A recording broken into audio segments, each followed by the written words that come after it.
So guys, varicocele है और अंदर से घबरा रहे हो, डर रहे हो, तो शायद ये वीडियो आपके लिए वो इसलिए है क्योंकि अगर वेरिकोसील हुआ है तो आपको अभी डरने की ज़रूरत नहीं है। अगर आप माइल्ड ग्रेड पे हो, फर्स्ट ग्रेड पे हो या सेकंड ग्रेड पे हो।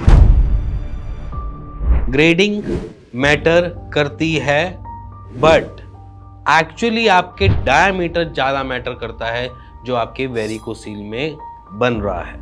तो इसीलिए पहले डायमीटर बताता हूँ कि कब क्या और कैसे होता है, फिर उसके बाद बताऊँगा कि आपको क्यों घबराने की ज़रूरत नहीं है, और थर्ड कि आप किस पे कैसे भरोसा रखें कि जिससे आपकी ग्रेडिंग आगे बढ़े ना। तो समझो, वेरिकोसील है। वेरिकोसील आपको परेशान इसलिए करती है क्योंकि वो डरा रही है आपको एट्रोफी से, इनफर्टिलिटी से, इरेक्टाइल डिसफंक्शन से।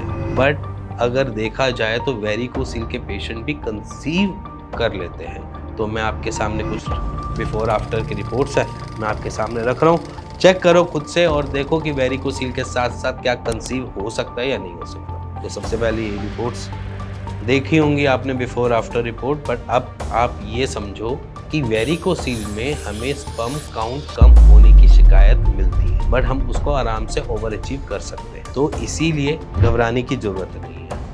अगर हमें एट्रोफी से परेशान हो रहे हैं, बट एट्रोफी भी वेरिकोसील में स्टार्टिंग की स्टेजेस में नहीं मिलती या स्टार्टिंग के ग्रेड्स में नहीं मिलता, तो इसलिए उससे भी डरने और घबराने की ज़रूरत नहीं। अब रही बात आपकी डायमीटर की। ग्रेडिंग चाहे उसमें थर्ड ग्रेड हो, चाहे फोर्थ ग्रेड हो, चाहे सेकंड ग्रेड हो, चाहे फर्स्ट ग्रेड लिखा हो, ग्रेड बेसिकली आपकी विजुअलाइजेशन के बाद भी मेंशन किया जाता है। मान लीजिए कि कोई भी डॉक्टर जब आपको टेस्ट कर रहा है, जब आपका कोई स्क्रोटम का अल्ट्रासाउंड कर रहा है, तो वो विजुअलाइज भी देखते हैं, उनको भी विजन दिख रहा होता है, तो उसके बिहाफ पे भी वो ग्रेडिंग ऊपर नीचे कर देते हैं। बट अगर जो देखा जाए तो डायमीटर जो है वो कितना फूल रहा है या कितना उसने गैदर कर रखा है। सबसे पहली चीज समझना कि अगर आपका डायमीटर 1.5 से अबव है तभी हम वेरिकोसील को कंसीडर करते हैं। 1.5 डायमीटर्स के भी नीचे वाले डायमीटर जितने भी होते हैं नॉर्मल होते हैं।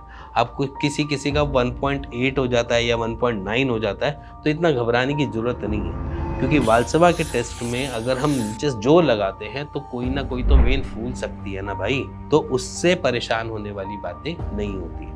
1.9 है, अगर वो 2 mm से ऊपर जा रहा है तो थोड़ा बहुत हमें फिक्र करने की जरूरत है, परेशान होने की जरूरत। 2 mm से अबव जब जा रहा है, जैसे 2.2 हो गया, 2.3 हो गया, 2.5 हो गया या 2.6 हो गया, यहाँ पर आप फिक्र करो।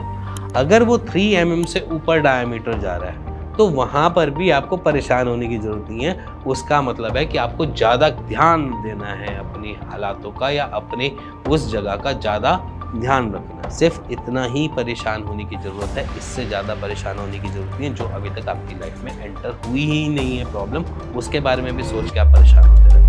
तो अभी हम क्या कर रहे हैं, अभी हम अपने डायमीटर को कंट्रोल करने के लिए कुछ एक्सरसाइज कर रहे हैं। नॉर्मल एक्सरसाइजेज हैं जिसके लिए मैंने बहुत पहले भी वीडियो बना रखी है और बार बार बनाता रहता हूँ कि एक्सरसाइज कर लो भाइयों, एक्सरसाइज कर लो। अगर 2 mm है या 2.2 mm है तो वो भी धीरे धीरे करके सॉर्टेड हो जाएगा और आपको कभी भी इम्पैक्ट नहीं देगा वेरिकोसील का, जैसे कि एट्रोफी और स्पर्म काउंट में। क्योंकि हम क्या करेंगे, ब्लड के फ्लो को बेटर भेजेंगे, जिससे टेस्टिस अपना जो न्यूट्रिशन है वो गैदर कर पाएगा और आपको रिवर्ट बैक में स्पर्म काउंट लो जैसी शिकायत नहीं देखने को मिलेगी। एक्सरसाइज बहुत इजी है, लेग रेस है, सेकंड है आपके पास से वो बटरफ्लाई है। सिर्फ इन दो एक्सरसाइज में भी थोड़ा बहुत कॉन्सेंट्रेट कर लोगे ना, तो जहाँ तक है आपकी जो ये परेशानी है ना छोटी छोटी, वो भी रिजॉल्व हो जाएगी। और जो पेशेंट को ये लगता है कि एक्सरसाइज कुछ कर नहीं रही है या कुछ एकदम से रिजल्ट नहीं दिखा रही है, तो समझना कि एक्सरसाइज का मतलब ही यही है कि आपने रूटीन में डालना है। ये नहीं है कि आप आज 5 दिन करोगे तो 5 दिन के बाद छोड़ दोगे, 3 दिन के बाद छोड़ दोगे। अब हमारे पास पेशेंट आते हैं, वो ट्रीटमेंट तो ले रहे हैं बट एक्सरसाइज करना छोड़ देते हैं। कहते हैं दवाइयाँ तो खा रहे हैं, हम होम्योपैथी दवाइयाँ खा रहे थे, हम आयुर्वेदिक दवाइयाँ खा रहे थे, हमारा यहाँ से कुछ इलाज चल रहा था, वहाँ से कोई इलाज चल रहा था, तो एक्सरसाइज करी नहीं। तो इसलिए कह रहा हूँ कि एक्सरसाइज वेरिकोसील में मस्ट है। आप अपनी एक्सरसाइज पे ध्यान दीजिए, क्योंकि एक्सरसाइज की वजह से ही हम अपने टेस्टिस को प्रिजर्व कर पाएंगे, नहीं तो ये आगे जाकर दिक्कत देगा। इससे पहले ही हम आज की डेट में संभल जाएं और उसको प्रिजर्व कर लें कि जिससे आगे परेशानी ना बढ़े। तो इसलिए एक्सरसाइज मस्ट है। अगर डायमीटर चाहे जैसा भी हो, आपका 1.9 हो, 1.8 हो, 2.6 हो, 2.7 हो, 2.2 हो, 2.5 हो, 3.3 हो, 3.5 हो, कोई भी डायमीटर हो, मैटर नहीं करता, क्योंकि कभी भी आपके जो रिफ्लक्सेस हैं वो एकदम से हील भी हो जाएं तो भी आपकी जो वेन का साइज है उसने अपनी इलास्टिसिटी खो चुका होता है, वहाँ पर उसको अपने टाइम पे या अपनी जगह पे आने के लिए समय चाहिए होता है। अब बहुत सारे पेशेंट्स कहते हैं कि अब हमारी रिपोर्ट में रिफ्लक्सेस नहीं आ रहे सर, अब इसका डायमीटर है ये कम नहीं हो रहा। तो मैं आपको वही सिंपल सी एक ही चीज़ समझाता हूँ कि डायमीटर को कम करना एक नॉर्मल बॉडी में टाइम लेता है, किसी भी बॉडी में। आपके रिफ्लक्सेस ना आने का मतलब ये है कि रिफ्लक्सेस आ नहीं रहे हैं, जिसका मतलब है कि आपका जो घूम के वापस ब्लड जा रहा था वेन से, जो डीऑक्सीडाइज ब्लड वापस घूम के टेस्टिस में जा रहा था, वो आना बंद हो गया है। अब सिर्फ और सिर्फ उसका साइज रह गया है, और जो वो वेन का डायमीटर का जो साइज है उसको थोड़ा सा टाइम लगेगा ही लगेगा। क्योंकि कोई भी चीज़, मान लीजिए आप नॉर्मल सा बलून देख लो, अगर आप घर में होली खेली है या कभी आपने गुब्बारे फुलाए हैं बर्थडे के, तो आपने देखा होगा कभी भी जब आप उसमें हवा भर देते हो तो वो अपने साइज़ को एक बना लेता है। जब उससे हवा या पानी निकालते हो तो वो अपने पुराने साइज़ पे नहीं पहुंच पाता, थोड़ा बहुत अपनी इलास्टिसिटी खो देता है। सेम हमारी वेन का भी स्ट्रक्चर ऐसा ही है, वो अपनी इलास्टिसिटी को दोबारा से नहीं लेकर आ पाता, इसलिए वो परेशान ही देता है। आपका डायमीटर हमेशा थोड़ा सा बड़ा हुआ मिलेगा। अब उसी बीच में क्या होता है कि पेशेंट को एक और चीज़ भी महसूस होती है कि मेरा 3.5 डायमीटर था, अब वो आकर 2.8 पे रुक गया या 2.7 पे रुक गया। नॉर्मल होता है पेशेंट का कि डायमीटर, चाहे वो ट्रीटमेंट कहीं से भी ले लो, चाहे होम्योपैथ ट्रीटमेंट ले लो, चाहे आयुर्वेद ट्रीटमेंट ले लो, वो 2.7 या 2.8 पे जाकर रुक गया। अब उससे वो नीचे नहीं जा रहा।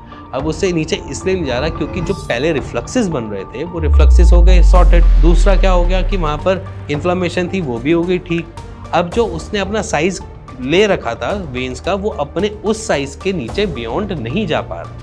इट मीन्स कि उसको थोड़ा सा समय लगेगा, टाइम लगेगा, जिससे वो अपने साइज को दोबारा से कैप्चर कर पाए। अब रही बात यहाँ पर कि एक चीज़ समझ में नहीं आती पेशेंट्स में कि पेशेंट्स जो है वो उनके पास पेशेंस नहीं है। पेशेंट है बट पेशेंस नहीं है। वो इसलिए कहता हूँ क्योंकि पेशेंट कहता है कि मेरे को 1 महीने में ठीक कर दो, मेरे को 2 महीने में ठीक कर दो, मेरे को 3 महीने में ठीक कर दो। तो समझो, हम सिर्फ गाइड कर सकते हैं और आपको समझा सकते हैं कौन सा रास्ता आपके लिए बढ़िया, बट चलना तो आप ही को पड़ेगा। हम कहते हैं एक्सरसाइज करो, एक्सरसाइज नहीं करेंगे। हम कहते हैं डाइट में ये वाली चीज़ें मत खाओ, वो वाली चीज़ें खाएंगे।